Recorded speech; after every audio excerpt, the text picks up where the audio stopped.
Texas ਦੀਆਂ ਪ੍ਰਾਇਮਰੀਜ਼ ਦੇ ਹਰਜੋਤ ਸਿੰਘ ਜੀ ਕੁਛ ਜਿਹੜੇ ਰਿਜ਼ਲਟ ਆ ਉਹ ਆਪਾਂ ਦੱਸਦੇ ਜਿਹੜੇ ਉਹ ਜਾਂਦੇ ਆ। ਟੈਕਸਸ ਦੀਆਂ ਸੈਨੇਟ ਦੀਆਂ ਪ੍ਰਾਇਮਰੀ ਦੇ ਜਿਹੜੇ ਇਲੈਕਸ਼ਨ ਰਿਜ਼ਲਟ ਆ ਉਸ ਦੇ ਵਿੱਚ ਜੇ ਸ਼ੁਰੂਆਤ ਕਰਦੇ ਜਾਈਏ ਰਿਪਬਲਿਕਨ ਪ੍ਰਾਇਮਰੀ ਤੋਂ, ਤਾਂ ਜਿਹੜੇ ਜੌਨ ਕਾਰਨਨ ਆ GOP ਦੇ, ਉਹਨਾਂ ਨੇ ਜਿਹੜੀ ਆਪਣੀ ਪ੍ਰਾਇਮਰੀ ਆ ਇਹ ਜਿੱਤ ਲਈ ਆ। ਇਹਨਾਂ ਨੇ ਜਿਹੜੇ ਕੈਨ ਪੈਕਸਟਨ ਆ ਉਹਨਾਂ ਨੂੰ ਹਰਾ ਦਿੱਤਾ। ਸੋ ਦੋਨਾਂ ਦੇ ਦਰਮਿਆਨ 20,000 ਵੋਟ ਦਾ ਹੀ ਜਿਹੜਾ ਉਹ ਫਰਕ ਸੀਗਾ।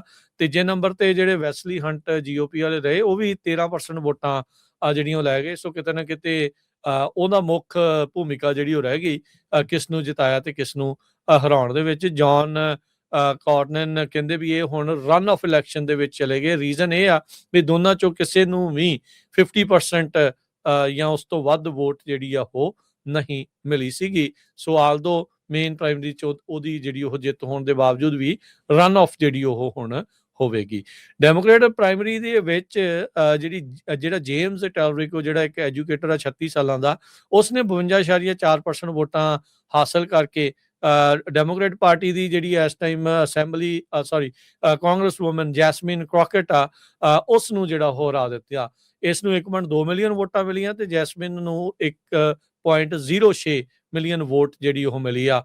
ਟੈਲਰਿਕੋ ਉਹੀ ਆ ਹਰਜੋਤ ਸਿੰਘ ਜੀ ਜਿਸ ਦਾ ਬੀਤੇ ਦਿਨੀ ਇੱਕ FCC ਦਾ ਰੌਲਾ ਜਿਹੜਾ ਉਹ ਪਿਆ ਸੀਗਾ। ਉਸ ਦੀ ਇੰਟਰਵਿਊ CBS ਨੇ ਏਅਰ ਕਰਨ ਤੋਂ ਨਾ ਕਰ ਦਿੱਤੀ ਸੀਗੀ ਸਟੀਵਨ ਕੋਲਬੇਅਰ ਦੇ ਜਿਹੜਾ ਉਹ ਨਾਲ।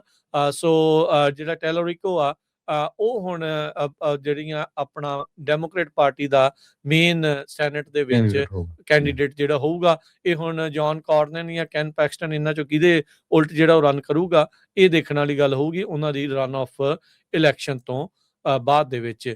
ਡੈਨ ਕ੍ਰੈਨਸ਼ਾ ਜਿਹੜਾ ਹਰਜੋਤ ਸਿੰਘ ਜੀ ਇਨਕੰਬੈਂਟ ਕਾਂਗਰਸਮੈਨ ਸੀਗਾ, ਉਸ ਦੀ ਹਾਰ ਹੋ ਗਈ ਆ।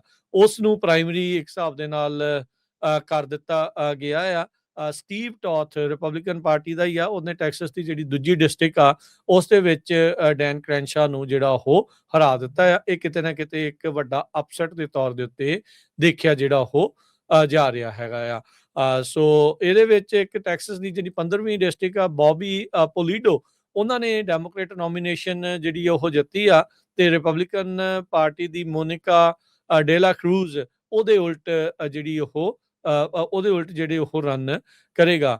ਗਵਰਨਰ ਦੇ ਤੌਰ ਦੇ ਉੱਤੇ ਜਿਹੜੇ ਮੌਜੂਦਾ ਗਵਰਨਰ ਗ੍ਰੈਗ ਐਬਟ ਆ ਉਹਨਾਂ ਨੂੰ ਆਸਾਨੀ ਦੇ ਨਾਲ ਜਿਹੜੀ ਰੀਨੋਮੀਨੇਸ਼ਨ ਜਿਹੜੀ ਰਿਪਬਲਿਕਨ ਸਾਈਡ ਵੱਲੋਂ ਮਿਲ ਗਈ। ਦੂਜੇ ਪਾਸੇ ਡੈਮੋਕ੍ਰੇਟ ਪਾਰਟੀ ਦੀ ਜੀਨਾ ਹਿਨੋਜੋਸਾ ਉਹ ਡੈਮੋਕ੍ਰੇਟ ਪਾਰਟੀ ਦੀ ਗਵਰਨਟੋਰੀਅਲ ਪ੍ਰਾਇਮਰੀ ਦੀ ਜਿਹੜੀ ਕੈਂਡੀਡੇਟ ਆ ਉਹ ਬਣ ਕੇ ਮੋਹਰੇ ਜਿਹੜੀ ਉਹ ਨਿਕਲੀ ਆ।